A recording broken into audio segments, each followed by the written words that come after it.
you all had a great lunch and got to speak to all the other participants today. I request all our participants to kindly settle down. A quick reminder to put your phones on silent because we are beginning the panel shortly. Yeah, I would also like to remind everyone that on Thursday, February the 20th, and Friday, which is 21st, GAIBIF offers field visits to social and environmental impact businesses in Gurgaon and New Delhi. Limited spots are still available, and we encourage you to participate, of course. For inquiries, please reach out to Jessica or Virginia, the ECHOS team.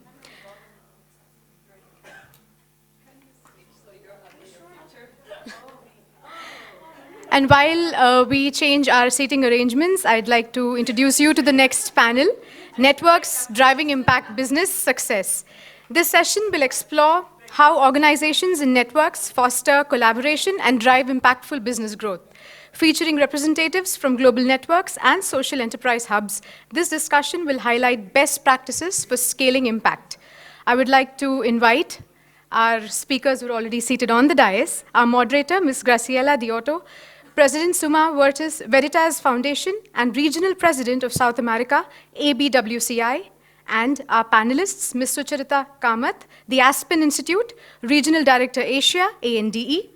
We'll be virtually joined by Mr. Álvaro, General Manager, Red Impacto Latam, Ms. Hina West, Impact Director, People and Planet First, and Ms. Savita Sethi, Program Director, ABWCI. I'd now request the moderator to take over. We'll just arrange mics for you quickly. Thank you. This one is good? Okay, thank you. I know after lunch it becomes very difficult, so we decided to begin with an exercise because I want you to interact with us.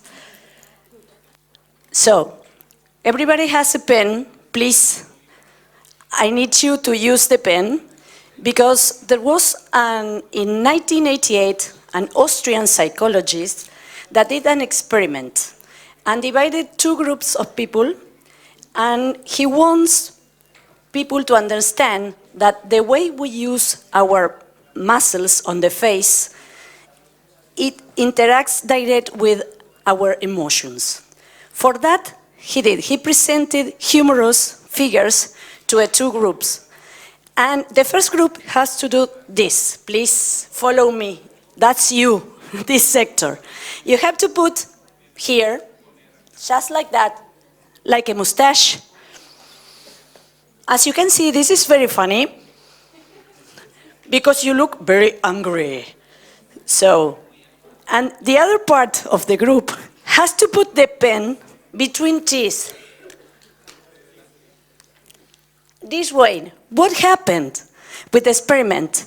People who were with a mustache disliked all the humorous figures because the brain thought that they were angry. But the other side, with the mouth, they were smiling quite a lot. So they saw the figures were very, very funny. So my recommendation is the next time you have to confront an angry boss, your parents, or your fiancé, please have a pen inside your pocket and put it this way and everything will be fine. Thank you. We are going to begin now.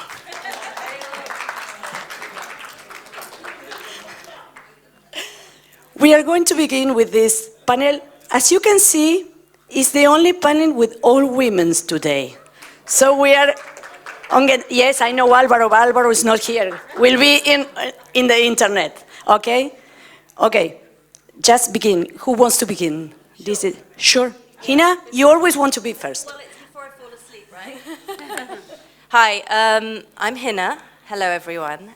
So one of the things I wanted to start with, which is slightly off record, is a little bit more about who I am, because we've heard all morning about how do we create impact, how do we create partnerships.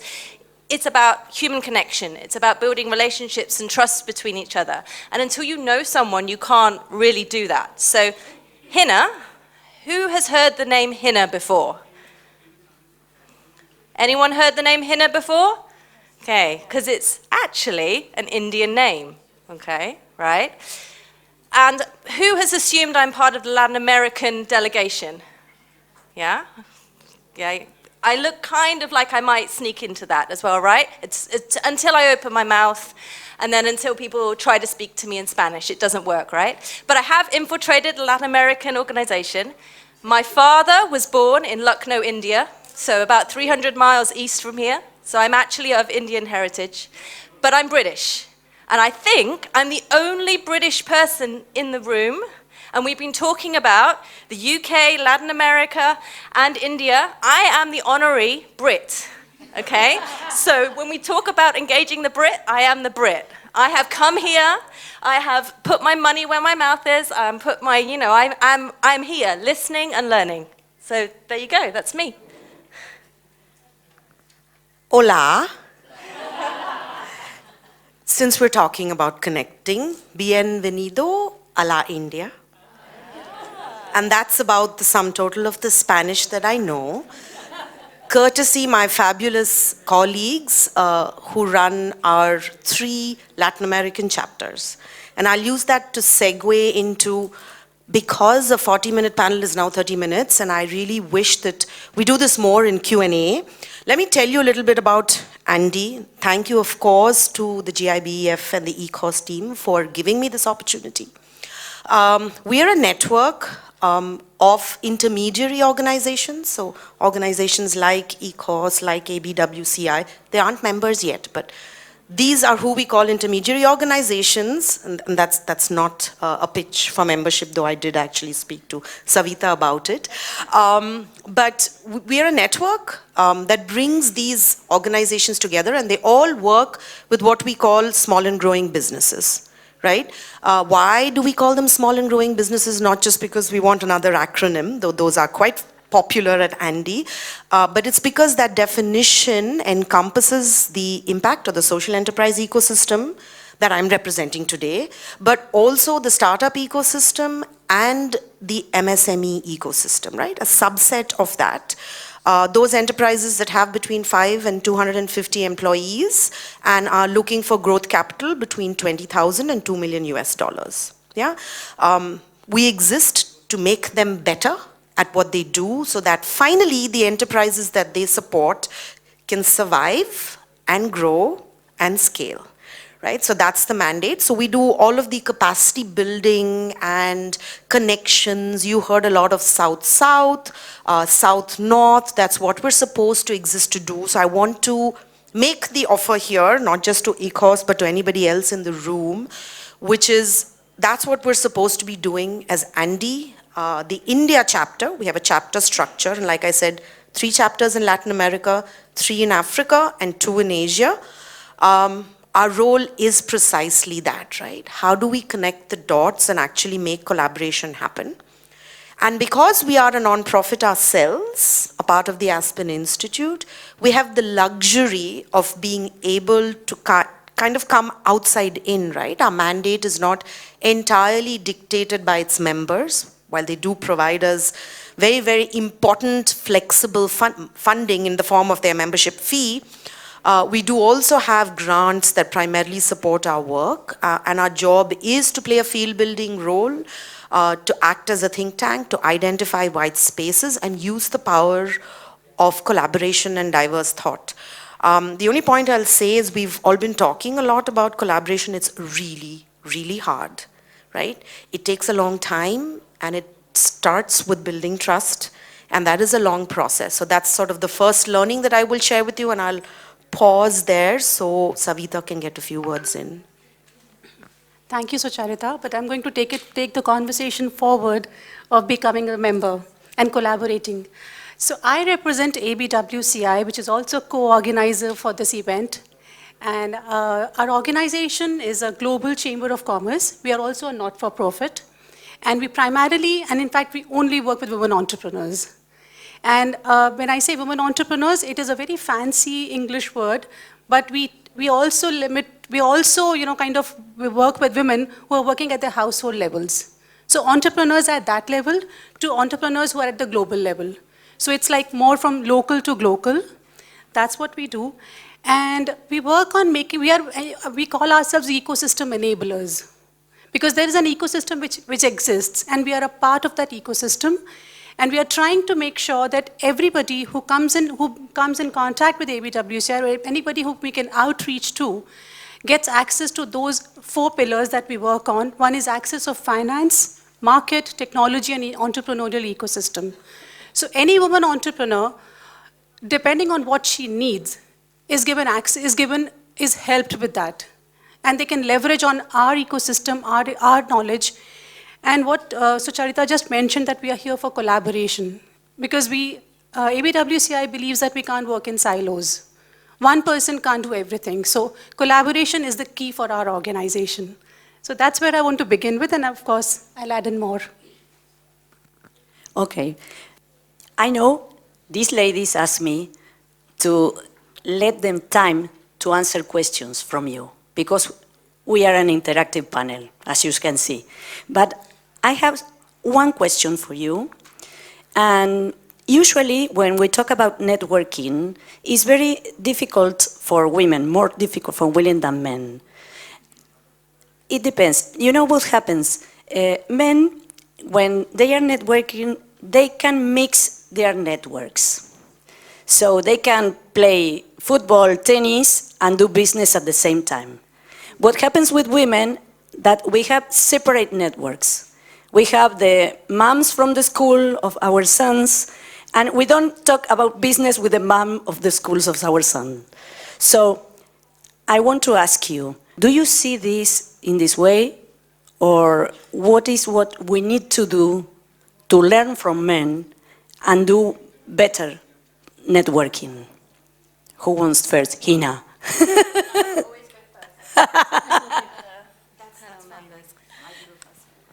You sure? Okay. So you heard a little about me personally.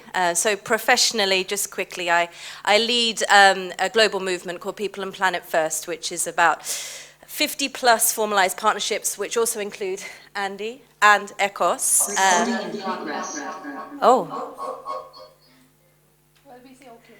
Are we okay? Okay. And I sit within Social Enterprise World Forum, which are one of the organizers of the organization. If we're not connected already on LinkedIn, feel free to reach out. I'm all about the connections. And someone actually asked me, I think in one of the breaks earlier, what is it I do professionally? And I actually had to take a moment to think about that. And my career is actually taking me down a route which I had not anticipated. I've worked for lots of big INGOs, WWF, Oxfam, IRC, International Rescue Committee, bigger and bigger organizations, bigger and bigger roles, more and more bureaucracy, more and more the same discussions. So I decided, no, I'm not going to do that anymore. I'm going to work with the startups, the smaller organizations. So that's why I've ended up here. Oh, hello. But in terms of the question, I actually somewhat disagree with your hypothesis. So I think women, if we're going to kind of gender stereotype in that way, network in a different way. Our brains operate in a different way. We are thinking about 10 things any given time. So I have multiple personas. I have, my work hat, I'm a mother, I'm a wife, I'm an auntie, I'm a chicken keeper, a beekeeper, I go to book clubs, I have a very active social life, I do a lot of strength training, may not look like I do, but I do lots and lots of different things. And I think when we're in those different personas, we're still thinking about all of what other personas are thinking about at the same time. And actually, I find that when you find like-minded people, women, men, you can have those conversations, even if it's in very strange contexts. So, yeah, I think that times are changing. Just very quickly, because I know we have our online panelists join us as well. I would second that. We actually ran a one-year-long collaborative co-creation process where we tried to understand this, right? It's called an action lab. And one of the things that came out is that just women network differently. It's not so much about us not wanting to, but one tends to start with a personal connection first. So we have just a very different way of networking. And the other point that came out to you, what can we learn from men, was a very strong pushback. Do keep in mind that these are peri-urban educated women, right? So this question is going to be answered very differently depending on who you put the question to. But this group actually said that, I don't think we need to learn from the men, but I think we need to own the way in which we network and find spaces for that, which we have not had until now. So just quickly, those 2 points. I just want to add here that, yes, our ways of networking are very different, but I think women are more easy at networking with. Because the moment we get our safe space, we can easily let our guards down. And when, all right. Thank you for that echo, just to kind of reinforcing what I'm saying. Okay, so, so when we get those safe space, we immediately let our guards down, and we can easily network with. No offense to men, but women usually don't network with an output in mind.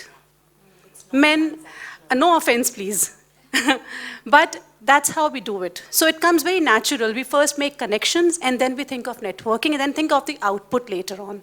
Because sometimes, then there may be a chance that we miss the opportunity of getting that output even in the first meeting. So yes, we do network, but differently. I know that, but I want you to debate, okay? Because it's a point of debating around the world about this. So I think also that we network differently, but it's important that you show different point of view and why you think about that. Thank you for that. And I think we have another speaker here. Álvaro, do you listen us? Hello? Yes? Okay. He can.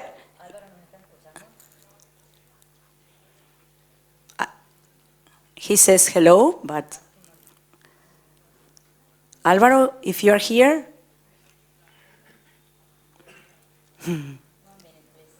Technology,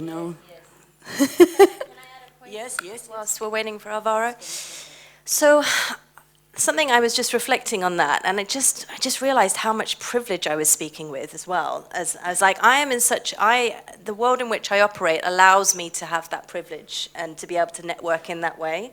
And I think because the question was directed at me, that's how I responded. But if I think more broadly about, the women's groups I've worked with, the female entrepreneurs, they have so many different challenges to be able to network. Their load of work at home, the childcare burden. There's so much more that they need to contend with before they can even consider networking and before they can start, building a livelihood of their own. So the social norms there, I just want to call out my own privilege because that was, just really glaring.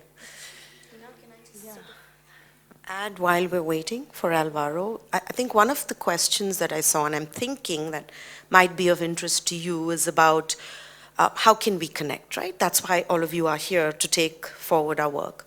So kind of two things, right? I think we're doing something right because we as ANDE knew these wonderful organizations before we came into the room. But having said that, I think maybe talk to some of the ways in which we could be doing this better. It's taken us as the India/South Asia chapter almost 12 or 13 years, despite having a South-South connection mandate, right? So we started trying to do this because it's at the center of what ANDE does. We were set up because we wanted to have organizations, intermediaries learn from each other, entrepreneurs learn from each other, so that, they can scale faster, right? But it's taken us this much of time, and that's to my point of sometimes the time has to come, but then we need to also be doing more and have organizations sort of look at it that way. And I'll talk to you about an initiative that didn't work too well, right? The panel before talked about India, Brazil, South Africa, and those are countries in which we have our chapter. So we tried to use technology. That came up as well, right? How can we connect virtually to put this together? But the reality is that Brazil's in a really very, very different time zone from South Africa and India. Something very small, right? But it was a real challenge to get that to work. We tried it for a while and then we gave up, right? I hope we don't do that with GIBEF, and the conversation I was having with Jessica is, if we need to do this, how can we do this more? But also an example of why some of these connections are hard. And I do agree with many of the points that were raised before, in the other panels, which is maybe this needs to be bilateral first before it is regional. And I think we have to think through those in detail. And I hope that those are the conversations we can have after this conference today, so please don't forget about it, because the devil is in the detail, and it is in what we do after these 2 days and the next 10 days that you go to immerse yourselves in. But we're here, so I hope that, either yourselves or through organizations like ECOS and this platform, that we can figure how we can move this to the next step. I would just take maybe 10, 15 seconds. Sorry, Álvaro. As a woman, I think we shouldn't, I'll tell you from my own experience, we should take networking, we shouldn't be guilty about it. We should go out and network without even thinking that what is the output. And from men, I think what I've learned is to be strategic about your networking. It is all right. Not every connection can give you something, but let's go and experience it. As a woman, we shouldn't be inhibited. So let's be strategic. That's what we can learn from men. Thank you, ladies. Wonderful. Álvaro, are you there? Okay. Yes, I'm here. Okay. The floor is yours. I just heard you say that every connection is important because of something, and my connection is a little jumpy, so forgive me if I get stuck or anything. Hi everyone, my name is Álvaro. I'm the manager of Red Impacto Latam, which is a network of organizations that support entrepreneurs across all Latin America. I have a little presentation of 4 or 5 slides. I don't know if I can share a screen, or if that's okay, I'll just continue talking. Let me know if there's that possibility. Yes, go ahead. Okay. There's a message that says that is disabled. Can you enable? Yes.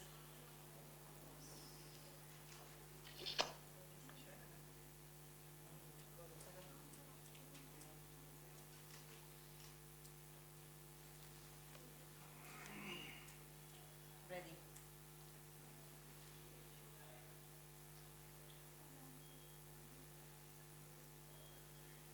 Okay, I'm still getting this message, so let me try again. No. Okay. Yeah, but don't worry. Can you talk? Yes, I'll just use it as Thank you. as my guide.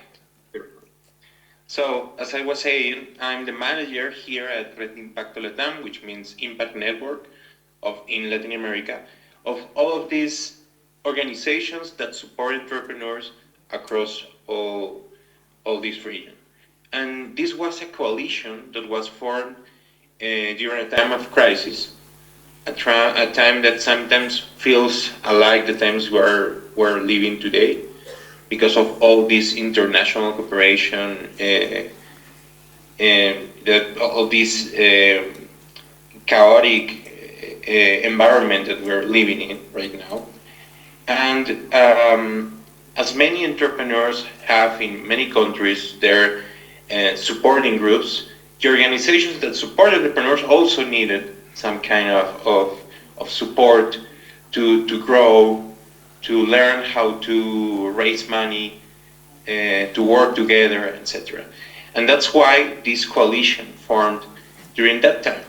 And along the way, we've been able to identify more than 350 organizations across this region, and more than 250 have in some way or another joined this network and are now considered members. These are, for the most part, of the community, investors, incubators, accelerators, professional services,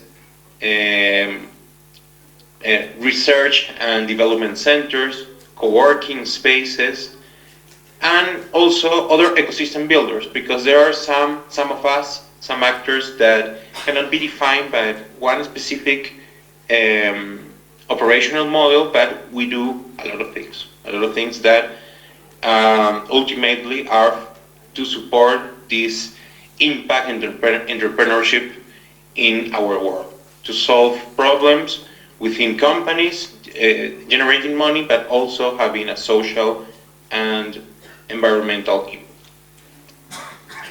And we're mostly located physically, I mean the companies that are part of the network are mostly located across the Andean region. We also have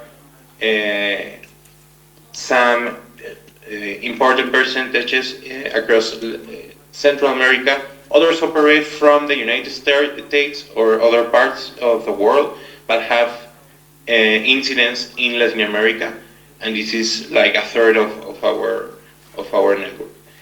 And this is something that also is good for the ones that the companies that are in other parts of the world want to enter this market, want to work with organizations that are supporting entrepreneurs in the region, because Red Impacto is like a bridge for all these organizations that I'm talking about.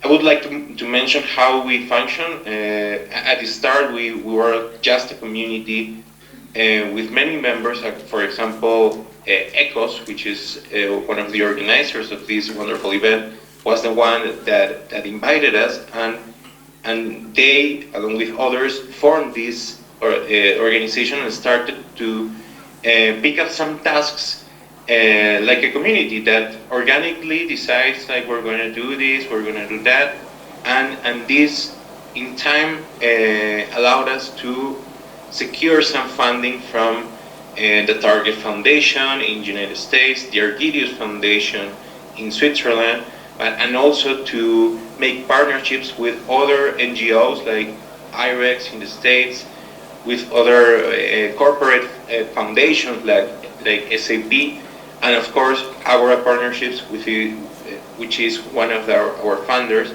and also is fiscally sponsoring us as an entity in the United States to receive grant funding. And this allow us to do three main things. First, we have a strategic line called our mapping, characterization, and influence across the ecosystem in Latin America. This line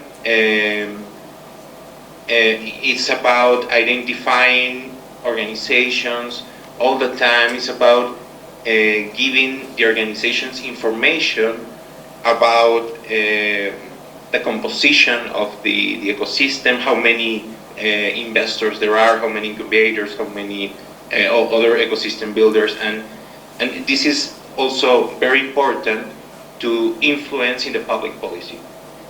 We also have a capacity building and resources for ESO's line, where we can find some programs that are related to studies we do about the funding in the region. We also provide courses, training, webinars, and so on, these kind of services to the community and well, to everyone. Some of these services are paid also. And also we have a facilitating communication, collaboration, and networking line, which is why we provide services like events, like scholarships to attend other events. And I hope next year we can provide a scholarship to make a cohort for this event. And this is all to collaborate and also to build projects together, to start building some projects that companies alone don't have the skills, but joining forces, they can access to international funding and learn how to do it for the next time by themselves. And that's in short terms what Red Impacto is doing, and how can we be allies and a bridge to all these organizations for you and for the global south. Thanks. Thank you, Álvaro. Okay, it's time for questions. Who has any questions about networking and so on? Anyone? Come on, don't be shy. Okay, sir. Okay, I give you the microphone because nobody will listen. Okay. Okay. This is the only one. Okay. It's open. Okay.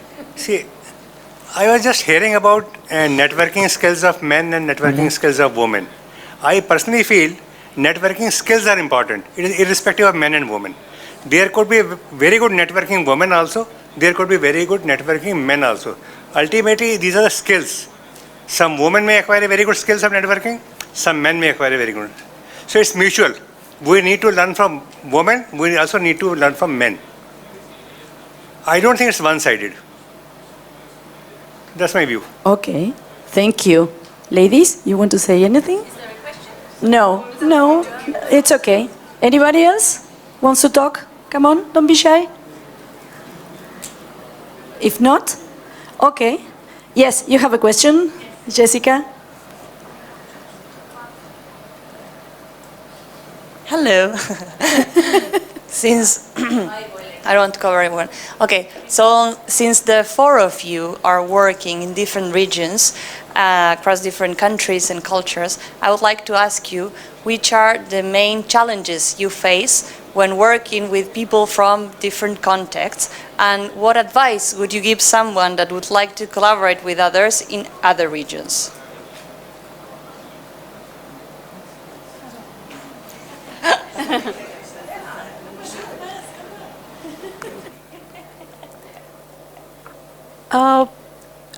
When we...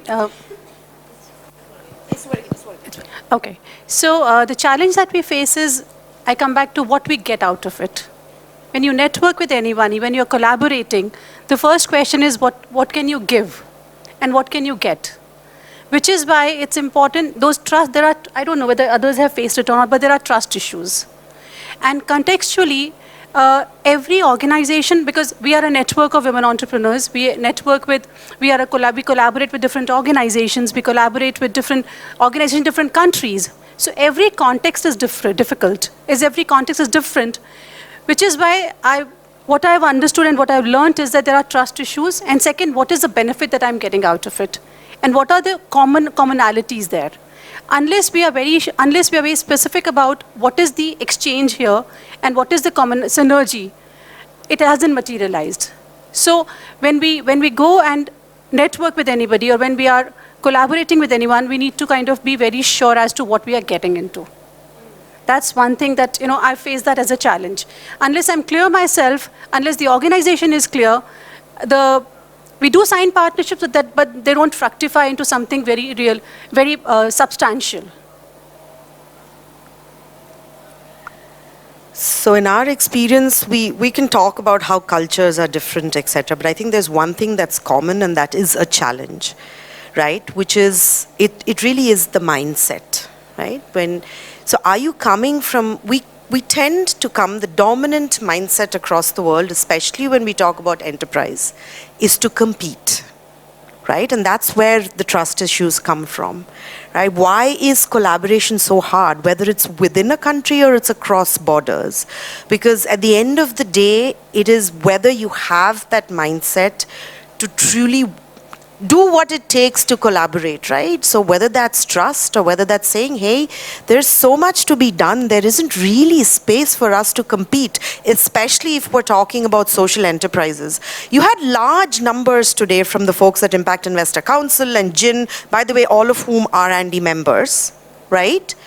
But the point is, it's still a sliver. If you look at all of the capital or all of the private sector capital that's going into enterprises or social enterprises, what goes into impact investing globally is this tiny, tiny sliver, and I know Álvaro will agree to that, right?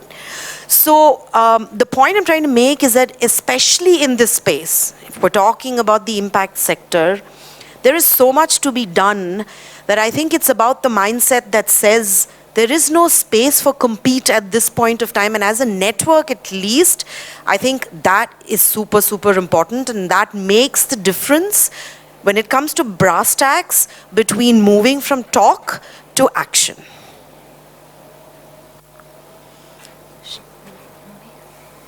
Okay, so I could list off so many challenges I've heard from our partners, from the entrepreneurs we work with, the consumers which we engage, the companies with which we're trying to integrate into their social procurement practices.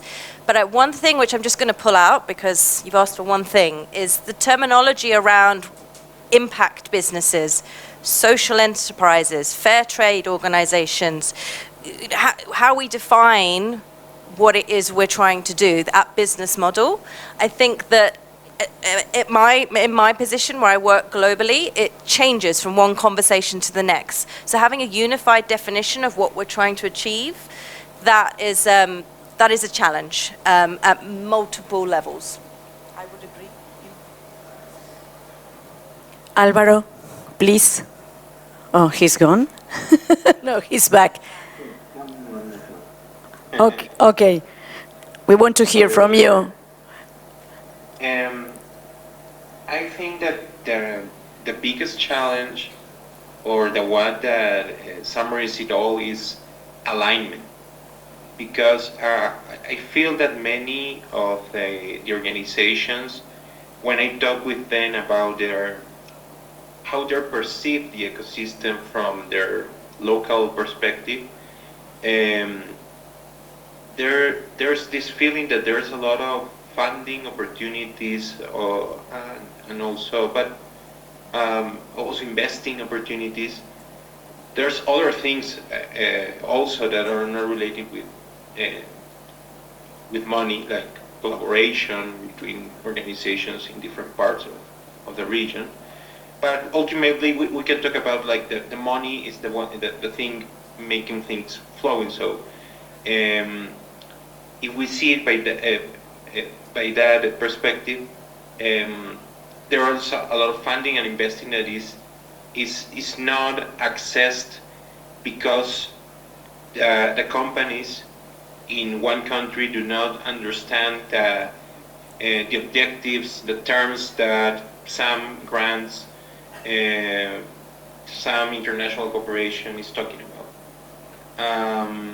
And it also, we also see that in the other way around. So like there are some opportunities from the International Development Bank, and I would say that the United States cooperation, but we don't know what's going to happen about that. So the European cooperation, and so on, that sometimes their frameworks of reference collide with some internal policies about of how the government is directing the companies about some social problems and environmental problems, and we tend to think, I mean the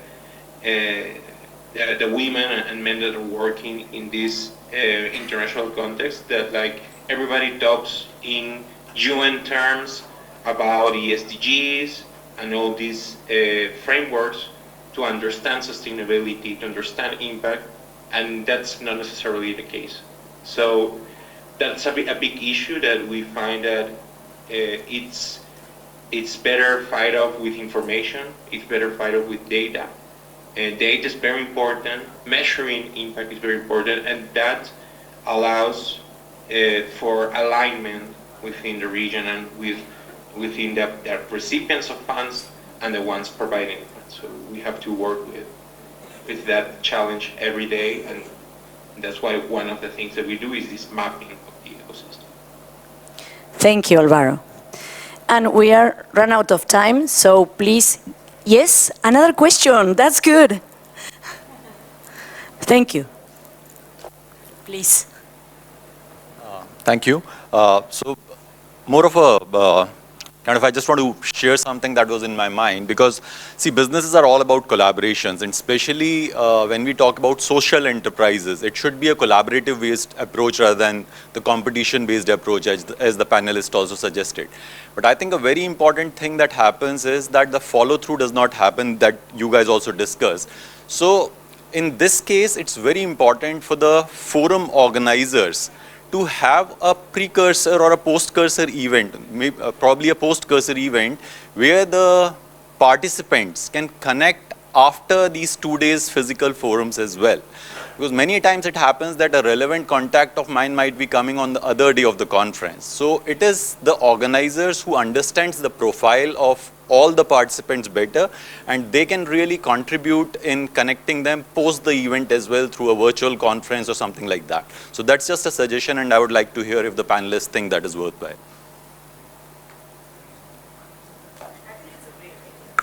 Thank you. Anyone would say anything else? Yes, Savita? Savita? No, go ahead. Sure, please. So I think it's important to have community. You know, when we network, like ABWCI has chapters in 40 countries, and every country we have members. So what we've done is we've created community of those members. And so that it's not just limited to one conference, one online event, it's the community which is created where they can interact with each other. It's peer-to-peer learning also. So that's what we've done. And that's one, we call it community because we're not just calling it as a networking group. So that's what we are kind of promoting at ABWCI. So what you said, Rahul, right? That what you said is correct. You know, the forum should, there should be a continuum to it. No? Like I said, I think it's a great. Do we need to wrap? Do we need to wrap? Wrap up? Can I just say one thing to wrap up? So I just, to finish from my perspective at least, I want you all to feel super empowered to talk to someone in the room that you've not spoken to already today. Look around the room, find that person, and try to find that person that isn't your profile. Like, go and mix it up. Like, just do it. This is what we're here to do. Make the most of being in together. Yeah, we have all of these networks and community, completely agree, but just talk to each other. That's my plea. Thank you so much. I want to ask an applause because they are all brilliant. It's a privilege to have them here today. Thank you, ladies. Thank you, Álvaro. Okay. Yes. Thank you, Álvaro.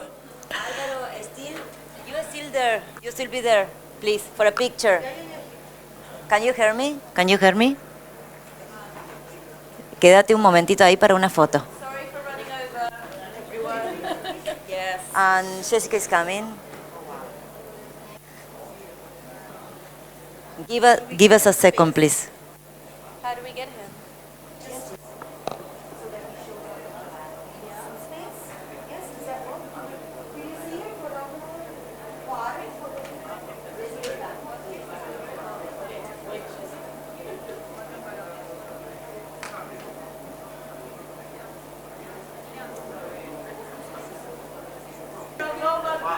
No, wait, photograph. Okay.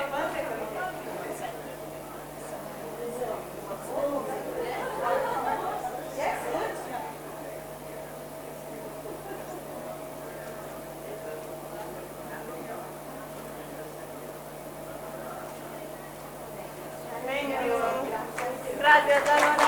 Descanses.